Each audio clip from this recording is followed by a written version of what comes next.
Estando com os discípulos no Monte das Oliveiras, Jesus ouviu deles a seguinte pergunta: Que sinal haverá da tua vinda e da consumação do século? O mestre, então, enumerou vários sinais indicadores do seu retorno à terra. Alguns sinais destes apresentados tiveram cumprimento inicialmente em Jerusalém e serviram como maquete ilustrativa dos acontecimentos do fim. Outros sinais, porém, estão se cumprindo agora, em nossos dias. Todos os dias lemos e ouvimos nos jornais, rádio e televisão inúmeros acontecimentos. São várias as tragédias: terremotos, chacinas, roubo, enganos, crianças abandonadas, doenças, fome, guerras. O que diz a Bíblia sobre esses acontecimentos? Vamos analisar os sinais que antecedem a sua volta em 3 partes. Primeiro, os sinais no mundo social. Segundo, sinais no mundo natural. E por último, sinais no mundo religioso. Os sinais no mundo social estão descritos em Mateus 24, versos 6, 7 e 10. Jesus profetizou que antes de sua volta, o mundo estaria envolvido em guerras, fome, nação contra nação, reino contra reino, traição e ódio entre as pessoas. Na segunda carta de Timóteo, capítulo 3, versos 1 a 5, nos fala de tempos difíceis. Desemprego, fome, pessoas egoístas, avarentas, pessoas blasfemando de Deus, filhos desobedientes à paz, homens sem domínio de si. Esses sinais no mundo social são provenientes da obra de Satanás e não de Deus. Na segunda parte do nosso estudo, falamos a respeito dos sinais no mundo natural. Mateus 24, versos 7 e 29, fala de sinais que estão acontecendo e que já aconteceram. No dia 19 de maio de 1780, o sol escureceu. Esse dia ficou conhecido como o Dia Escuro. Na região leste dos Estados Unidos, tão densas eram as trevas que as lamparinas foram acesas ao meio-dia. A lua, embora fosse cheia, negou-se a iluminar.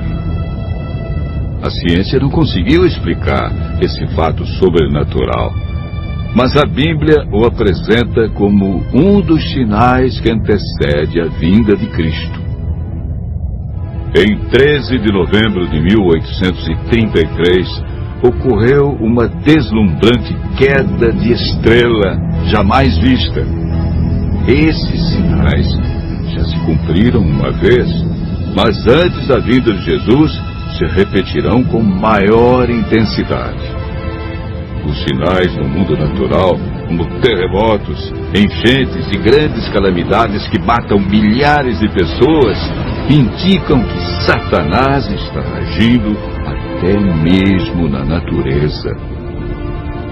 Tratamos na terceira parte do nosso estudo sobre os sinais no mundo religioso.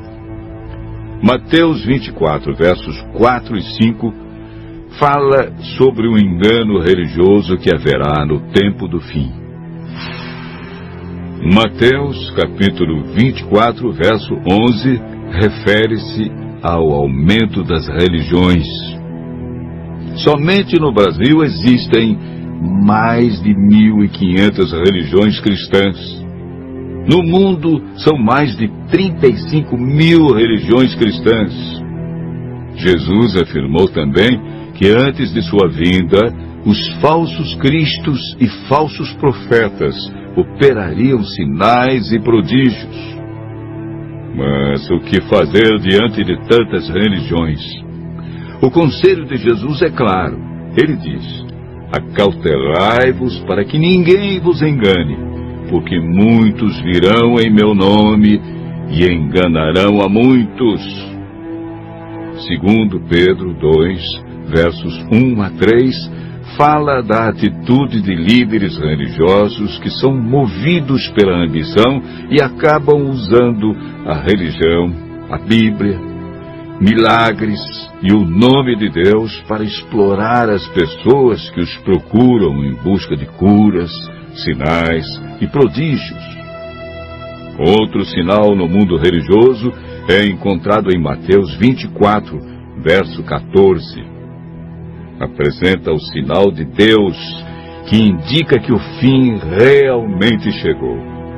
Esse sinal é a pregação do Evangelho do Reino em todo o mundo.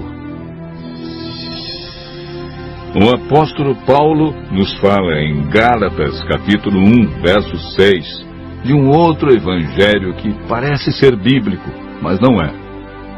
Esse evangelho é o falso evangelho de Satanás, pois esse sabe que pouco tempo lhe resta e está empenhado em difundir os seus terríveis enganos.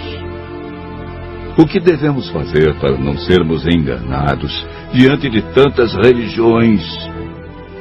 Em 1 João, capítulo 4, verso 1, encontramos a resposta. A Bíblia nos orienta a provar se os espíritos provêm de Deus ou não, ou seja, comparar. Aquele que quiser fazer a vontade de Deus deve comparar a doutrina da Bíblia com aquilo que outros ensinam. Por que Deus manda provar? De acordo com Mateus 7, verso 15, o engano vem parecendo verdade. Vimos que os sinais preditos por Cristo estão todos se cumprindo, indicando que em breve todo o mal do universo terá seu fim. O que está faltando para Jesus voltar? Primeiro motivo: o Evangelho verdadeiro precisa ser levado a todo mundo. Segundo, Jesus está a cada dia dando mais oportunidades. Ele é paciente e espera uma decisão de cada um de nós ao lado da verdade. Lucas 21, verso 28, declara que, ao começarem estas coisas a suceder, exultai e erguei a vossa cabeça, porque a vossa redenção se aproxima. Continue ouvindo a voz de Deus. Em breve, vamos contemplar Jesus vindo sobre as nuvens do céu com poder e grande glória.